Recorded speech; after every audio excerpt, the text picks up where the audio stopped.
YouTube monetization update 2027, bagong Wattpad terms na 55% revenue share plus magbibigay ako ng halimbawa dito guys, no? So mga ka-APPG vlog, may bago na namang importanteng update si YouTube para sa mga creators. Kung monetize ang channel mo, nakita mo na ang notification na review or updates terms, sabi niya doon. At isipang pinakita ni YouTube ay ang tinatawag na Wattpad monetization na tinatawag.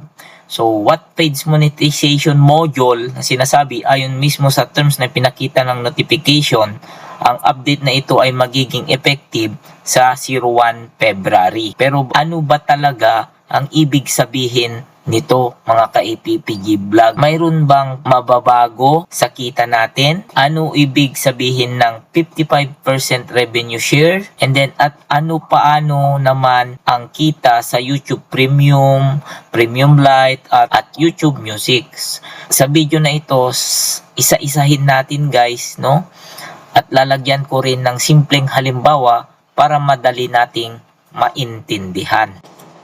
So, ito guys yung Wattpad monetization module na nag-notify sa aking YouTube channel. So, ibabahagi ko lang ito guys. Ano ang Wattpad monetization module para maintindihan natin? Tatagalog na lang natin guys. Una, ano ba ang Wattpad? Ang content Wattpad ay iyong page kung saan pinapanood ng viewers ang regular na YouTube video. And then kasama rito ang video pages sa YouTube, YouTube Music at YouTube Kids kung applicable. For importante ito guys, no, hindi kasama rito ang YouTube Short Feed at Search Results page. Ibig sabihin, ang module na ito ay particular na tumutukoy sa monetization ng content na ipinapakita sa Wattpad at sa YouTube Video Player. Halimbawa ito, nag-upload ka ng video na paano gumawa ng YouTube channel. Kapag pinindot ng viewers ang video mo at pumunta siya sa regular video viewing page na tinatawag, iyon ang tinatawag na content Wattpad page, no? Ano pa? Halimbawa, may viewer na nag-search ng tutorial mo, pinindot niya ang video mo, habang nanonood, may lumabas na ad. Iyan ang klase ng viewing experience na sakop ng Wattpad monetization module. Ito yon. Simple explanation guys, regular YouTube is equal to Wattpad. YouTube Short Feed, ito yung ibang system module. Kaya huwag nating isipin na ang document na ito sa isang bagong rule para sa lahat ng uri ng YouTube content. Pangalawa, 55%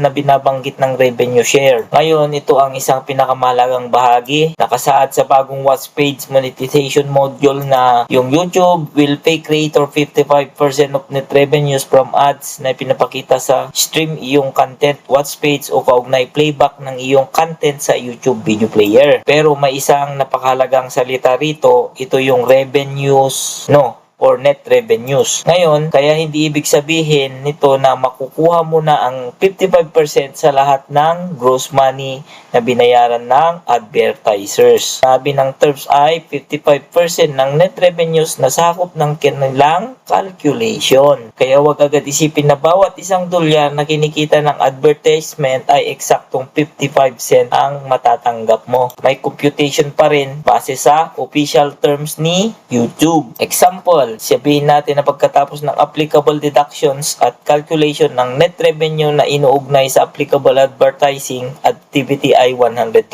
Kung sakop ito ng 55% creator revenue share, ngayon itatimes mo ngayon ng 55%. So mayroon kang 55%. Hypothetical creator share ay 55% pero tandaan mo, example lamang ito. Hindi ibig sabihin na bawat $100 na nakita mo na ad revenue ng isang report ay automatic 55% ka na agad na makukuha. Ang actual calculation ay nakadepende pa rin sa YouTube applicable terms at yung revenue calculations. Itong pangatlo, yung YouTube Premium. Paano naman kung ang viewers ay gumagamit ng YouTube Premium? Dito magiging interesting guys dahil walang traditional advertisement na ipinapakita sa Premium. Gaya ng regular ad-supported viewing ay may ibang paraan ng revenue sharing. Ano yon? Kasaad sa terms na tinatawag na individual share calculation. Ang basic idea nito ay nakabase sa watch time ng iyong content kumpara sa total watch time ng creator content. Ang example dito, sabihin natin may isang premium revenue pool at sa loob ng isang period, bawal lang to 1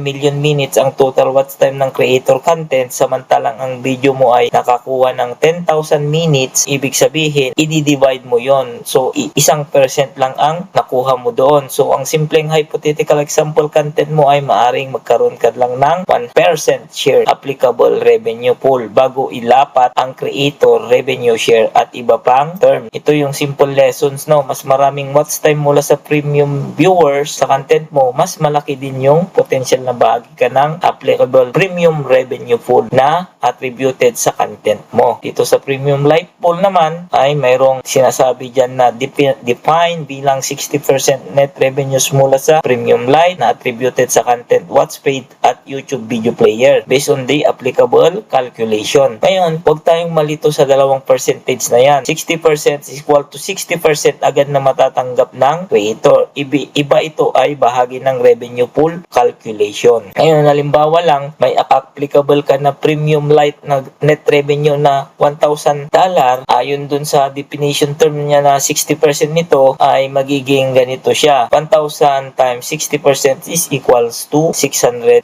Ngayon, hindi ibig sabihin na makukuha mo agad yung kabuuan. Ngayon, kailangan mo munang malaman kung gaano kalaking portion ng pool na na-attribute sa content mo based sa watch time calculation. Halimbawa, kung ang content mo ay nakaka-attribute ka ng 5%, ita-times mo lang ngayon yung 5% times 600. So, mayroon lang $30 na kita mo. So, dito din sa pang-apat na premium light pool, sinasabi niya din dito, doon papasok ang mga creator revenue share na nakasaad sa terms. 30 times 55% is equals to $16.50. Again, no, hypothetical example lamang ito mga guys, no. Sana maintindihan natin ang proseso. So, itong YouTube Premium Pool, pang-5, dito din bilang 30% net revenue mula sa YouTube, nag-attributed din sa content watch paid at YouTube video player. Halimbawa, may applicable na YouTube Premium net revenue na $2,000, then mayroon kang 30% na defined premium pool, ita-times mo ngayon, magkakaroon ka ng is equal to $600. Kung ang content mo naman ay nakakuha ka ng hypothetical 5% na share sa pool, example lang ito guys, no, 600 times 5% is equal to 30%. Yung 55% na creator share na ilalapat portion sa attributed sa iyong content, ita-times mo ngayon ng 55% times $30 is yun pa rin, mayroon kang $16. Kaya makikita natin hindi sapat na tignan lang ang isang percentage na may pool calculation plus individual share calculation plus creator revenue share. Dito naman tayo sa YouTube Music. Eligible at isinasama sa YouTube Music Premium Experience, maring maisama ang content mo sa subscription offering. Nakasaad din dito sa terms na ito na 55% na portion ng music subscription pool na attribute sa iyong content. Halimbawa, may music subscription pool na $10,000 based dun sa watch time allocation or calculation, ang content mo ay naka-attribute ng 2%, ita-times mo ngayon sa $10,000, magkakaroon ka ng $200 na ita-times mo sa 2%. Kung 55% creator share ang applicable, 200 times 55% is equals to $110.